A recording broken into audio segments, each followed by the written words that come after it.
الحمد لله رب العالمين والصلاة والسلام على سيد الأنبياء والمرسلين نبينا محمد صلى الله عليه وسلم.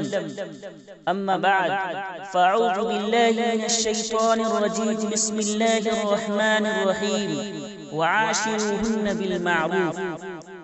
اگر ہم تاریخ کی اوراق پر نظر ڈالیں تو اسلام سے پہلے عورت ایسے دور میں نظر آئے گی جہاں ظلم و جبر کے پہاڑ توڑے جا رہے تھے، جہاں انسانیت کا خون پانی کے مانند بہایا جا رہا تھا، جہاں عورت راستے میں پڑے اس کنکر کی مانند تھی جو ٹھوکروں کو چپ چاپ سہتی ہے۔ جی ہاں، اسلام سے قبل عورت ظلم و ستم کی آماجگاہ تھی۔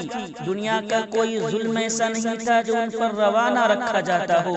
ان مظلوم عورتوں کے لیے ہر صبح ہلاکت و بربادی کا پیغام تھی، اور ایک مقام پر آتا ہے کہ جب ان کو بیٹی کی خوشخبری سنائی جاتی تو وہ شرم کے معنی چھپتے پھرتے تھے۔ لڑکیوں کو زندہ درگور کر دیا جاتا تھا، جس کو قرآن تعبیر کرتا ہے وَإِذَا الْمَوْءُودَةُ سُئِلَتْ بِأَيِّ ذَنبٍ قُتِلَتْ۔ اور ایک مقام پر آتا ہے کہ جب ان کو بیٹی کی خوشخبری سنائی جاتی وہ شرم کے مارے چھپتے پھرتے تھے، ان کا چہرہ سیاہ ہو جایا کرتا تھا۔ سرزمین خدا باوجود وسعت و کسادگی کے ان بے کس ہستیوں پر تنگ ہو کر رہ گئی تھی۔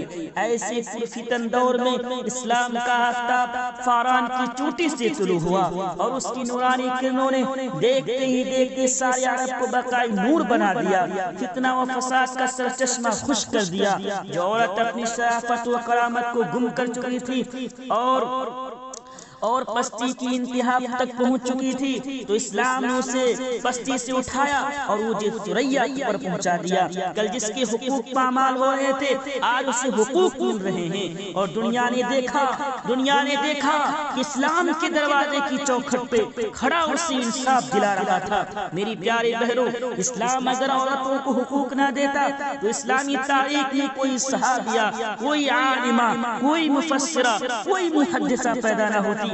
الغرض پوری انسانیت اس کے پیٹ سے جنم لیتی ہے۔ تو پھر مجھے کہنے دیجئے کہ دین اسلام وہ واحد مذہب ہے جو عورت کی عفت و عصمت کا محافظ و نگہبان ہے۔ اربان علم و دانش تصویر کا دوسرا رخ دیکھیے۔